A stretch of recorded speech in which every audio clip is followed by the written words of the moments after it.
आइए दोस्तों, बात करते हैं भारतीय संविधान की। तो आज हम पढ़ते हैं भारतीय संविधान भाग 4 आर्टिकल 46 यानी कि अनुच्छेद 46। तो पिछले वीडियो में पढ़ चुके हैं कि आर्टिकल 45 अनुच्छेद 45। तो उसमें कहा गया था 6 वर्ष से लेकर 14 वर्ष तक के बच्चों को निःशुल्क शिक्षा और देखभाल की व्यवस्था राज्य सरकार द्वारा की जाए। लेकिन भाई 6 से 14 वर्ष तक की देखभाल तो कर ली, फिर आगे उसकी जिम्मेदारी भी तो सरकार की बनती है। तो उसके लिए आर्टिकल 46 तैयार किया गया संविधान में कि इसमें ये कहा गया है कि भाई उनकी शिक्षा की आगे तक देखभाल की जाए, उन्हें पढ़ने लिखने की व्यवस्था की जाए और निजी संस्थाओं की व्यवस्था की जाए। साथ साथ में उनके लिए रहने के लिए छात्र आवास, स्कॉलरशिप, वजीफा, छात्रवृत्ति की ये सुविधा की जाए जब तक स्टूडेंट छात्र पढ़ता है तब तक, SC ST OBC निम्न वर्ग के लिए। तो बात करते हैं हम, राज्य को यह प्रयास करना होगा कि वह SC ST और OBC की शिक्षा और आर्थिक हितों को पूर्ण रूप से बढ़ावा दें और उनके साथ सामाजिक अन्य शोषण न हो। इसमें सीधी बात कही गई है कि SC ST और OBC, SC ST OBC को किसी प्रकार का शोषण न हो और उनकी शिक्षा और आर्थिक हित की बहुत देखभाल की जाए।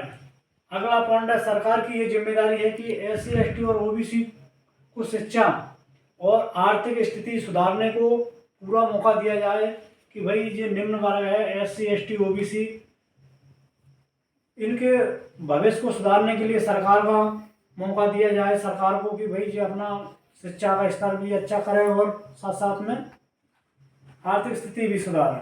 अगला पॉइंट है, समाज में उनके साथ किसी भी प्रकार का भेदभाव और शोषण ना हो। समाज में उनके साथ किसी प्रकार का भेदभाव ना हो और ना भी किसी प्रकार का उनके साथ में शोषण हो। जातीय शोषण को पूरी तरह खत्म करना, जाति शोषण है उसको पूरी तरह खत्म करना और समानता की स्थापना करना। अगला पॉइंट है, शिक्षा और रोजगार को आगे बढ़ाना, शिक्षा और रोजगार को आगे बढ़ाना, वंचित वर्ग को मुख्य धारा में जोड़ना, जो निम्न वर्ग है उन्हें अच्छे आगे की ओर ले जाना, मुख्य धारा में जोड़ना। जैसे कि उदाहरण है, SC ST OBC को सरकारी नौकरियों में आरक्षण देना, जैसे कि मुख्य धारा को आगे जोड़ना। जैसे कि SC ST OBC निम्न वर्ग है, जो पिछड़ा वर्ग है, इनके लिए सरकारी नौकरियों में आरक्षण की व्यवस्था करना और शिक्षा में भी उनके लिए स्कॉलरशिप, छात्रवृत्ति की व्यवस्था करना।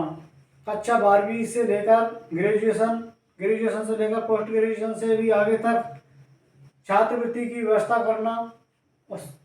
जैसे कि जब तक छात्र पढ़ता है तब तक उसके लिए छात्रवृत्ति की व्यवस्था करना और उनके लिए रहने के लिए निजी निवास, आवास, छात्र आवास की व्यवस्था करना। अगला पॉइंट है, शैक्षणिक संस्थाओं पर विशेष सुविधाएं, जैसे कि विद्यालय है, स्कूल है, कॉलेज है, जहाँ छात्र पढ़ रहे हैं तो वहाँ पर संस्थाओं पर विशेष सुविधा भी होना चाहिए। ऐसा नहीं कि भाई उनके लिए प्रावधान तो हमने दे दिया, निःशुल्क पढ़ने का व्यवस्था तो कर दी, लेकिन वहाँ पर कोई खास संस्था पर खास सुविधा नहीं है, ऐसा नहीं। अगला पॉइंट है, आवास, फ्री कोचिंग सुविधा, उनके लिए रहने के लिए छात्र आवास भी होना चाहिए और उनकी कोचिंग सुविधा भी होना चाहिए। साथ साथ में बात करते हैं हम अगला आर्टिकल 47 पढ़ने के लिए मेरा YouTube चैनल सब्सक्राइब करें और लाइक करें।